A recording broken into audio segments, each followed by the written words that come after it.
Welcome to Starbound's second channel. My name is Jack. I'll be your narrator today. Before we start the video, please just go below and check to see if you're subscribed. It's 100% free, and it just allows our videos to pop up on your feed more often. Thanks for watching. The last transmission from the Galactic Council still echoed in Imad's mind as his ship's docking procedures completed. The Austrian contribution to our alliance remains insufficient. The diplomatic wave saying what everyone already knew. His species was too weak to be worth protecting.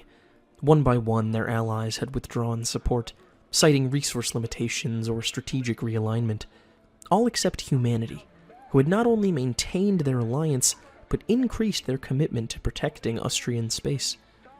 Which was precisely why Imad found himself nervously preparing to disembark onto human station Delta 7, his environmental suit's internal moisture regulators working overtime to compensate for his anxiety. His epidermis, naturally soft and glistening with protective mucus, pressed uncomfortably against the suit's inner membrane. The special accommodation was necessary. Human environments were far too dry for Austrian physiology. As the airlock cycled, Imad's antennae twitched with their protective casings, sensing minute vibrations through the station's inner walls. The movements were different from Austrian stations. Harder, rougher, like the beat of heavy machinery rather than the gentle pulses of what he was accustomed to. Everything about human engineering felt angular and decisive, from the utilitarian gray corridors to the efficient LED lighting strips that lined them. The inner door slid open with a pressurized hiss, revealing a reception area that somehow managed to be both scary and welcoming. The humans had attempted to soften their natural inclination toward functionality with carefully placed plants and warm-toned wall panels, though the military-grade reinforcement was still visible beneath the aesthetic touches. Two humans waited for him, Captain Lucas and Ambassador Relo, according to his briefing. Imad couldn't help but marvel at their rigid posture, the way they balanced precariously on just two legs. Their bodies seemed to move in segments, all hard angles and sharp movements, so different from his own fluid locomotion. The captain wore the crisp uniform of the human Space Force, his dark hair pulled back severely, while Ambassador Relo's attire was softer, though still distinctly formal by human standards. Ambassador Imad. Relo stepped forward with what Imad recognized as a human smile, though it still looked disconcertingly like a threat displayed to his instincts. Welcome to Delta 7. I trust your journey was comfortable?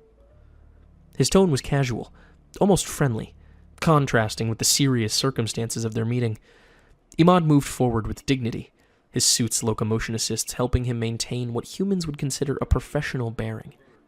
"Ambassador Relo, Captain Lucas," he acknowledged, his translator rendering his chemical-based speech into clear human language. "I appreciate your station's accommodation of my species' requirements." He tried to project the formal gravity appropriate for such a crucial diplomatic mission, even as Captain Lucas shifted his weight in what seemed like impatience. Oh, well, the environmental adaptations were no trouble.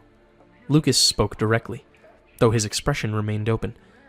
We've been upgrading our xenobiological support systems across all major stations, actually. He added with what Imad was learning to recognize as wry humor. Your requirements were simpler than the water-breathing Keltari delegation we hosted last month. Imad's antennae twitched again, betraying his surprise at his casual reference to such technical adaptations. On his homeworld, such discussions would have involved multiple committees and formal acknowledgments of effort. If you'll follow us, Relo gestured toward a corridor branching off the reception area. We've prepared the primary briefing room, unless you'd prefer to rest first. The question was posed with genuine consideration, not with the usual contempt other species used when addressing Austrian weak physiology and lack of stamina. "I would prefer to proceed," Imad responded, perhaps too stiffly, but he couldn't help it. The weight of his mission pressed upon him. Somewhere in this station, in these conversations with humanity's representatives, lay the answer to the question that had brought him across 3 sectors of space. Why had humans alone chosen to stand with the Austrians while all others deemed them unworthy of protection? As they moved through the corridor, Imad noticed how Lucas and Rilo unconsciously adjusted their pace to match his slower progress. The captain's movements were precise and stiff, while the ambassador's gait was more fluid, yet both displayed an ease with their surroundings that Imad envied. They passed several crew members, who barely gave the unusual trio a second glance. A military captain, a human diplomat, and a slug-like alien in an environmental suit, apparently being a common enough sight on this station. The briefing room revealed itself as another study in human contradictions. Robust communication equipment lined the walls, and reinforced furniture spoke of military utility, yet the lighting had been thoughtfully adjusted to a spectrum that eased the strain on his light-sensitive eyes.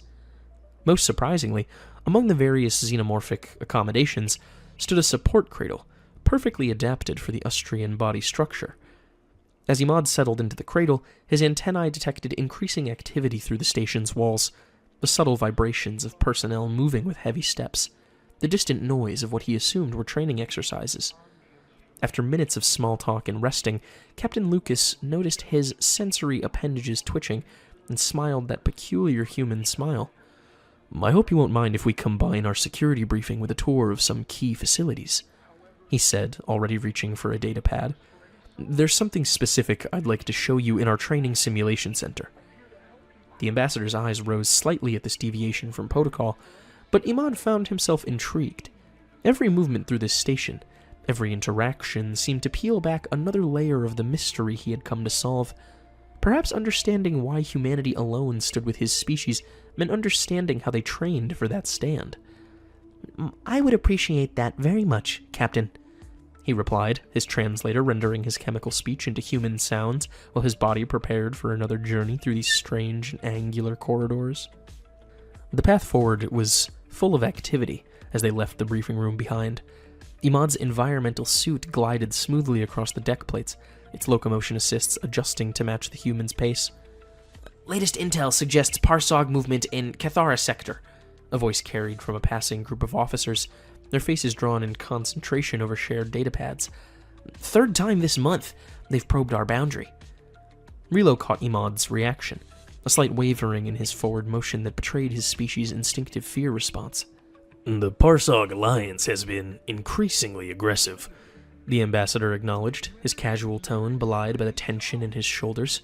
"Not just toward Austrian space, but to ours as well." "They're testing our response times," Lucas added, his steps never faltering as he led them through a series of security checkpoints. Each door recognized his credentials instantly, sliding open with barely a pause in their progress. Pushing boundaries, gathering data, classic preparation tactics. A sudden burst of noise drew their attention to a side chamber where a group of pilots stood surrounded by circular displays. Their hands moved through combat sequences with great precision, their voices sharp with focus. "Bogey at 7-3 Mark II. Implementing theta pattern. Multiple contacts!" Imad found himself slowing, fascinated by the complexity of their movements. Unlike the Austrian defense forces, which relied heavily on automated systems, these humans seemed to be integrating themselves directly into their combat protocols. Their bodies moved in concert with their technology, neither fully organic nor purely mechanical. "Impressive, isn't it?" Lucas had stopped with him, his expression softening with what might have been pride. "We found that human intuition, properly trained and augmented, still outperforms fully automated systems in complex combat scenarios. The Parsog learned that the hard way in the Meridian skirmish." "The Meridian," Imad's translator caught for a moment on his surprise. "That was you? We'd heard the Parsog advance was halted there, but the details were classified." "Let's just say," Rilo interjected smoothly, "the humanity's commitment to the Austrian alliance isn't purely altruistic. The Parsog threat to your people is a threat to the stability of this entire sector. We've chosen to draw the line here." Through another series of corridors, they passed more training rooms, each offering glimpses of humanity's military preparation. In one, pilots maneuvered through virtual asteroid fields while simulated Parsog fighters attacked from multiple vectors. In another, tactical officers debated strategy around a three-dimensional map of contested space, their fingers tracing potential attack routes with what Imad considered alien efficiency. "Your species has an interesting approach to warfare," Imad observed, his antennae twitching as they detected the electromagnetic signatures of the simulation equipment. Most galactic powers rely more heavily on technological superiority. Lucas's steps faltered for just a moment. Technology is only as good as the strategy behind it, he said, his voice carrying an edge of what Imad learned to recognize as bitter experience. The Parsog also found that out at Meridian. They expected our automated defense systems, our predictable response patterns. Instead, they got... Instead, Rilo cut in with a warning glance at the captain, who was talking too much. They discovered that humanity's greatest military asset isn't our technology. He paused as they reached a set of heavy doors, these significantly more substantial than the others they'd passed. It's a combination of weapons, instinct, and immaculate war knowledge from thousands of years of military history. The doors parted to reveal the Advanced Combat Simulation Center, a vast chamber Imad instantly noticed was exuding energy. The air itself seemed charged with electricity, and Imad's skin tingled even through his environmental suit. Banks of equipment lined the walls, their displays showing various combat scenarios playing out in real time. But what caught Imad's attention wasn't the technology, it was the humans themselves. Dozens of them moved through the space with great precision, their actions synchronized yet somehow unpredictable. Each person seemed to be simultaneously following a careful protocol while ready to deviate from it at any moment. "Tell me, Ambassador," Lucas said, his hand approaching a control panel, "how familiar are you with human theories of asymmetric warfare? Because what you're about to see is it firsthand." Imad felt his skin ripple with anticipation beneath his environmental suit. Perhaps here, in this chamber of carefully controlled chaos, he would begin to understand why humanity had chosen such an unlikely species as an ally. As his mind wandered on that question, the simulation chamber revealed itself to be nothing like what Imad had expected. Where other species favored gleaming holograms and ethereal displays, the humans had built something remarkably physical. Solid metal and composite materials dominated the space. Banks of traditional screens lined the walls, their buttons and controls designed for direct manipulation rather than gesture interfaces. "You seem surprised," Lucas noted, watching his antennae wave in apparent confusion. He crossed to a locked cabinet and pressed his palm against a biometric scanner. "Most visitors expect something more advanced?" Imad's translator rendered the word with just a hint of his cultural assumptions. Rilo chuckled. "We find tangible interfaces more reliable in combat situations, even training. Holograms are pretty, but try using one when your ship's been hit by an EMP burst." The cabinet opened with a solid click, revealing rows of what Imad recognized as projectile weapons, ancient technology by galactic standards, yet meticulously maintained. Lucas lifted one of the rifles, checking it with practiced movements before holding it out to Imad. "Would you like to hold it?" Imad hesitated. His environmental suit's manipulators were certainly capable, but handling weapons went against every diplomatic protocol he knew. Still, something in Lucas's expression suggested this was nothing too serious, so he accepted it. The weight surprised him when he took it. Even through the suit's feedback systems, he could feel the solid mass of it, the careful balance. This was not the elegant energy weapons favored by the Galactic Council. This was something older, more primitive. And yet... "You maintain these manually?" he asked, noticing the wear patterns that spoke of regular human contact. "Every soldier maintains their own equipment," Lucas confirmed. He moved closer, adjusting Imad's grip slightly. "These rifles have been in service for over 50 years. We upgrade the internals, but the basic design remains the same. Reliable, repairable, survivable." "But why?" The question escaped before Imad could contain it. "Your species has access to more advanced technology. The Galactic Council's reports suggest you're capable of producing energy weapons that would make us more like them?" Rilo's voice carried no judgment, only curiosity. Imad's skin rippled with embarrassment beneath his suit. "I meant no offense. I simply don't understand. First, you maintain an alliance that others consider inefficient. Then I find you using technology that seems primitive," Lucas supplied, but he was smiling. He took the rifle back, his movements displaying an intimacy with the weapon that spoke of years of practice. "Let me show you something." Lucas led them to a workbench where a rifle lay partially disassembled. Tools were arranged neatly beside it, each bearing signs of regular use. "When I was a cadet, my instructor told me something I've never forgotten. He said, 'Technology doesn't win wars. People win wars. And people need tools they can trust, maintain, and repair in the field.'" Imad watched as he picked up a tool, demonstrating how easily a soldier could break down and reassemble the weapon. But surely automated systems Are wonderful until they fail," Relo interjected. He'd been watching the demonstration with his arms crossed. "Humanity learned some hard lessons in our early space conflicts. The more complex the system, the more catastrophic the failure." "We're not Luddites," Lucas continued, his hands never stopping their maintenance routine. "Our ships have AI assists, advanced targeting systems, all the modern conveniences, but when everything goes to shit," he patted the assembled rifle, "we make sure our people can still fight." Something in his tone made Imad's antennae twitch. You speak from experience? A shadow passed across Lucas's face. Meridian wasn't one with advanced technology. It was won by soldiers who kept fighting after their primary systems were knocked out, who remembered their training when the AIs went dark after an energy core failure. He looked directly at Imad.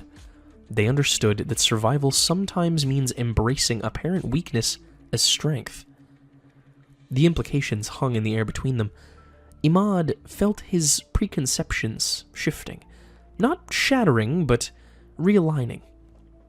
He looked around the chamber again, seeing it with new eyes. What he had initially dismissed as primitive, he now viewed with a hint of appreciation for its preparation for worst-case scenarios, all because of an alien species that refused to rely solely on technological superiority. Eventually, Imad spoke again, remembering something important. You still haven't answered my question, he said finally. Why maintain the alliance with my species when others see no strategic value in it? Lucas and Relo exchanged a glance that contained traces of unspoken communication. It was Relo who finally answered, his diplomatic polish giving way to something more genuine. "Perhaps," he said, "you should consider that we don't measure strategic value the same way the Council does." Before Lucas could elaborate on that cryptic statement, the chamber's lighting shifted to a deep red. The change was so sudden that Imad's antennae retracted defensively into their protective casings. A klaxon. Not the measured tones of a drill, but the harsh wail of genuine alarm cried through the air. The transformation in both humans was instant and total. Gone was Relo's diplomatic poise, replaced by focused alertness. Lucas's casual demeanor vanished as he slapped the weapons cabinet shut with one hand while reaching for his communicator with the other. "Station Command, this is Lucas. Status?" His voice carried none of the easy familiarity from moments before. The response came through garbled, static cutting through words. "Multiple contacts. Shields failing. Parsog signatures confirmed. We are under attack." The deck beneath them shuddered violently. Imad's environmental suit compensated automatically, but he felt his body mass shift unpleasantly within it. Through his antennae, he could sense unfamiliar energy patterns rippling through the station's walls. Kinetic weapons fire. "They're actually attacking a human station?"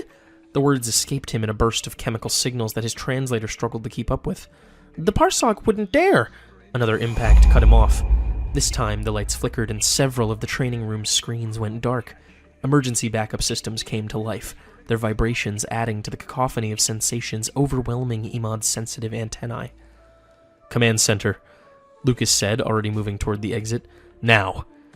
It wasn't clear if he was speaking to Relo or Imad, or both, but the ambassador was already in motion, his diplomatic stride replaced by surprising speed. Imad found himself caught in their rush, his suit's locomotion assists straining to keep pace. The corridors that had seemed so orderly before had transformed into chaos. Emergency lights painted everything in shifting shadows as crew members rushed past them, each moving toward their stations despite the obvious tension in their movements. "Port shield grid is down," the announcement cut through local communications. "Engineering teams to sections 7 through 12, rerouting power from non-essential systems."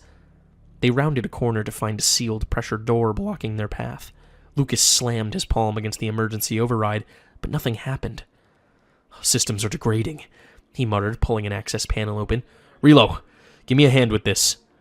The ambassador moved without hesitation, helping him with the manual release mechanism. The sight of a diplomat performing emergency procedures with such familiarity added another layer of confusion to Imad's already overwhelmed senses. The door finally groaned open, revealing a corridor filled with thin smoke. Environmental systems whined as they fought to clear the air. Through the haze, Imad could see crew members helping others who seemed injured, their movements urgent but not panicked. "How did they get past the early warning systems?" Relo's question came between his breaths as they continued their rush toward the command center. "They shouldn't have been able to. Lucas replied when another impact rocked the station, this one closer. A panel exploded somewhere ahead of them, showering the corridor with sparks. Imad's suit registered a brief spike in temperature, automatically adjusting its cooling systems. Through the transparent sections of his environmental suit, Imad's skin had taken on the mottled coloration that his species displayed under extreme stress. The humans either didn't notice or chose not to comment as they helped him navigate around a section of fallen ceiling panels. They passed a viewport, and for a moment Imad caught a glimpse of space beyond the station. The sight made his locomotion assists stumble. Multiple Parsog vessels hung against the stars, their distinctive silhouettes unmistakable. Energy weapons lanced between them and the station's remaining defensive systems. "This isn't a raid," Imad heard himself say, his translator rendering his shock into flat human speech. "This is a full assault force." "Questions later." Lucas cut him off, pulling away from the viewport as another blast illuminated space. Command center's 2 sections ahead. Relo, your diplomatic codes should still work on the primary access. The ambassador was already moving to the security panel beside a set of heavy doors, his fingers glued to the interface. "Assuming systems are still..." He cut off as the doors slid open with agonizing slowness, revealing the organized chaos of the station's combat control center beyond. Tactical displays covered the walls, many showing damage reports or tracking incoming threats. Officers constantly moved between stations, calling out status updates and damage reports. Through it all, Imad could sense the underlying vibrations of the station's overtaxed systems. Power fluctuations, shield harmonics, weapons charging cycles, all combining into a display of combat that his species had evolved to fear. As they stepped into the command center, Lucas was already shifting into his combat role, calling for status reports and issuing orders. Relo moved toward the communications station, presumably to contact whatever authorities needed to be notified of this breach of galactic law. And Imad found himself frozen, his antennae withdrawn tight against his body, overwhelmed by the reality of what was happening. The Parsog Alliance hadn't just breached the peace, they had launched a direct assault on a distant human military installation. The implications were staggering.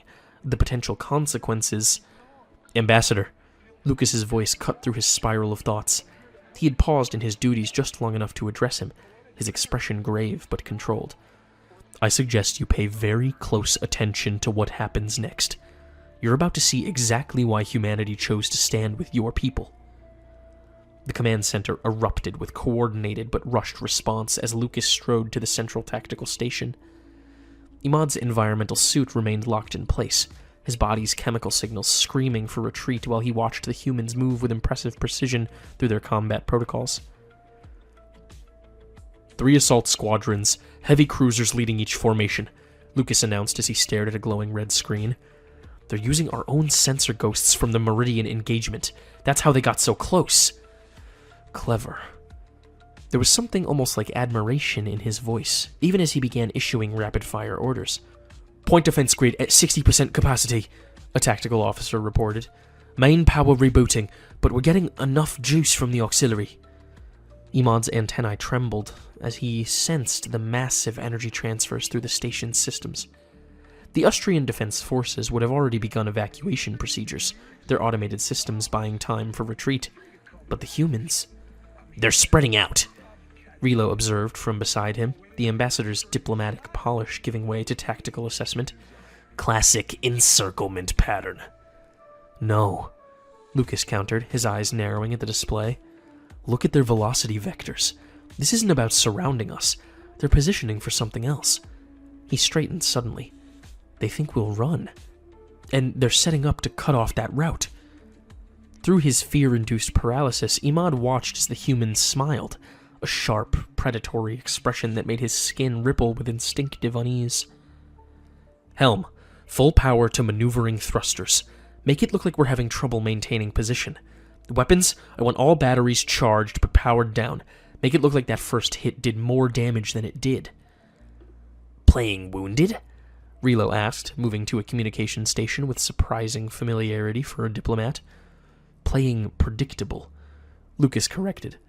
The Parsog based their entire strategy at Meridian on our expected responses. They're doing the same thing here. He turned to address the command crew. All stations, battle protocol, Theta 7. They want a panicked retreat? Let's give them something else to think about. Imad felt his translator glitch as he tried to process the rapid exchanges. His species' natural instinct for self-preservation made it difficult to comprehend the humans' apparent eagerness to engage.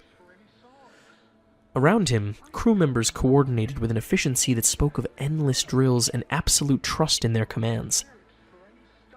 Enemy squadrons maintaining approach vectors, Tactical reported. Reading power spikes consistent with weapon charging sequences. Hold position, Lucas ordered, his voice carrying absolute authority. Let them think we're struggling with systems damage. Wait for them to commit. Imad's body twisted within his suit as another impact rattled the station, but the humans barely seemed to notice. Their hands remained steady on their controls, their voices calm as they reported status updates and damage assessments. He found himself remembering every diplomatic briefing, every strategic assessment that had dismissed his species as lacking the necessary aggression for effective military action. They're accelerating, Relo reported, his diplomatic reserve completely abandoned in favor of military precision. All 3 squadrons, closing to engagement range.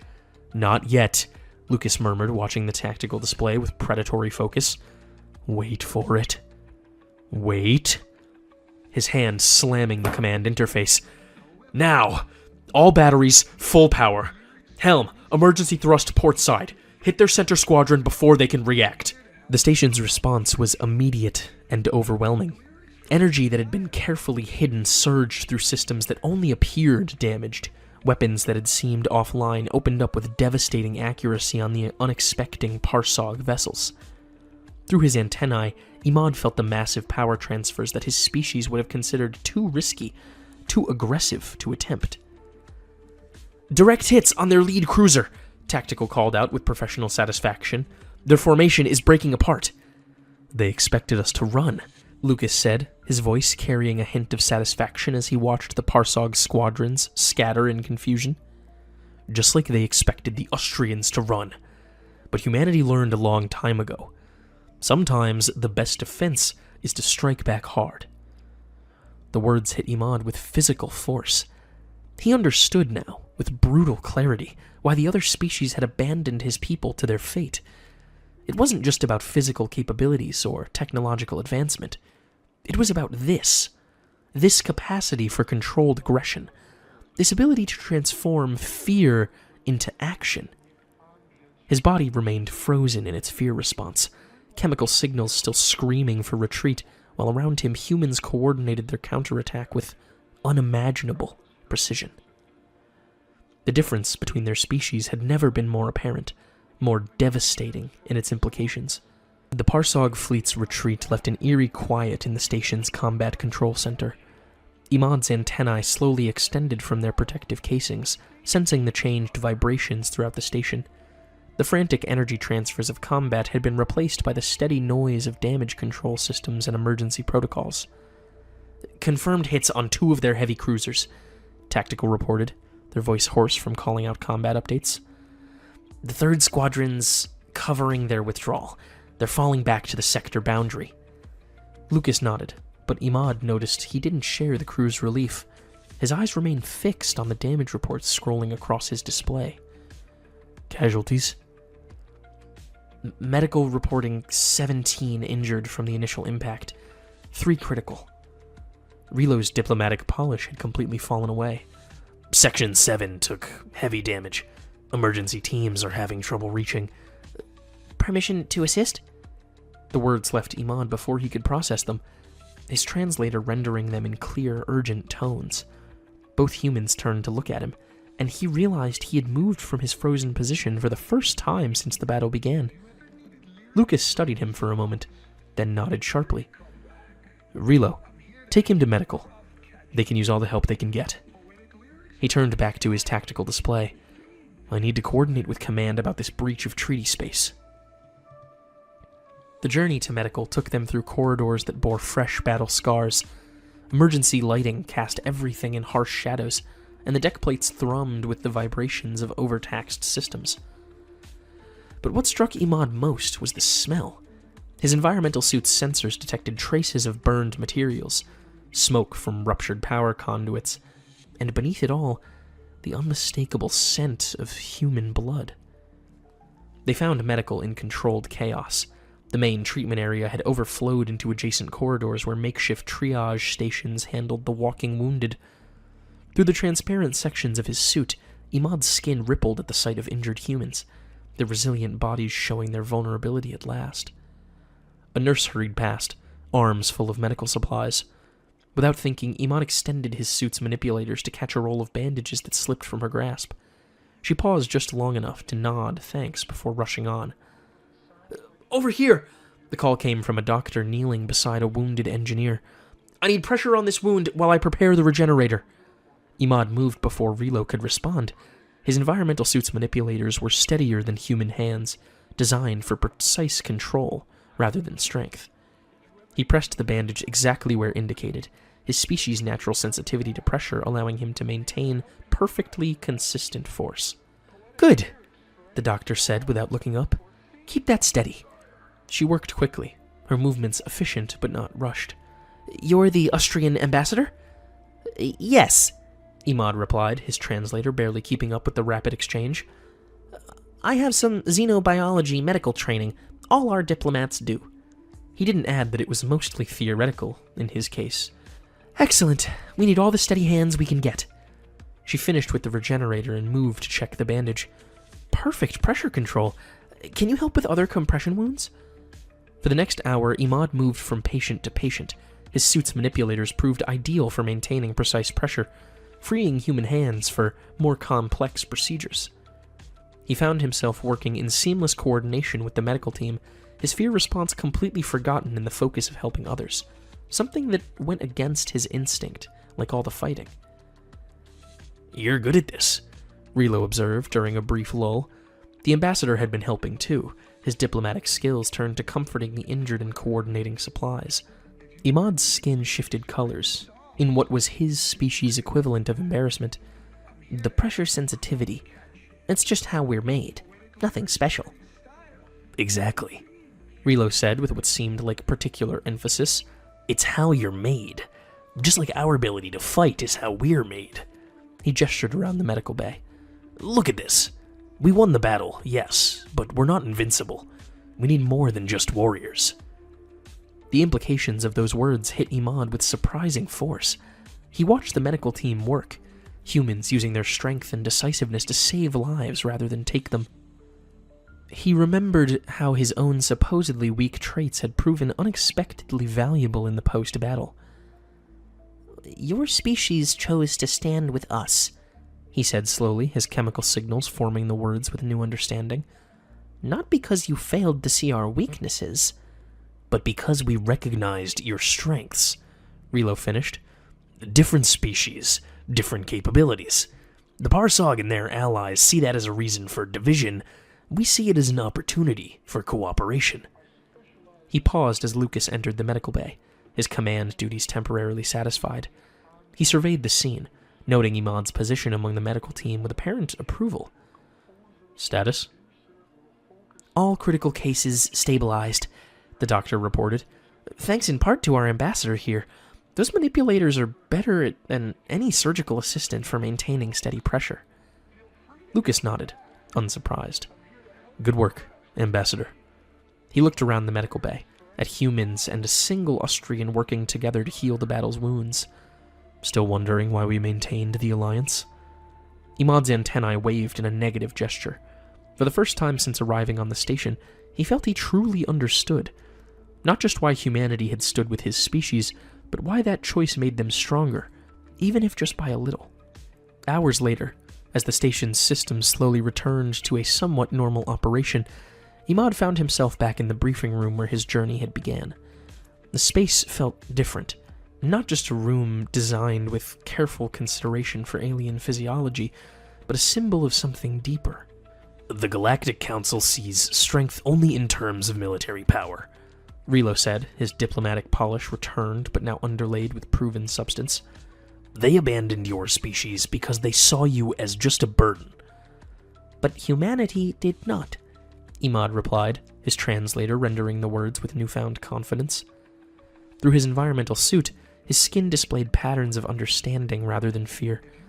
You saw something they missed. Relo smiled and nodded in agreement. Imad understood at last. His mission to discover why humanity stood with his species had revealed something far more profound. A future where different beings could complement each other's capabilities rather than compete to prove their worth. His skin rippled with the colors of certainty as he prepared to share this revelation with the rest of his species, who remained wary of humanity. Relo extended his hand for a handshake, and Imad mirrored the gesture as understanding dawned upon him. At last he realized the truth. The Ustrians were not a species in need of protection. They were invaluable allies, bringing unique strengths to a partnership with humanity. In that truth lay a power far greater than the Parsog Alliance or the Council could ever comprehend.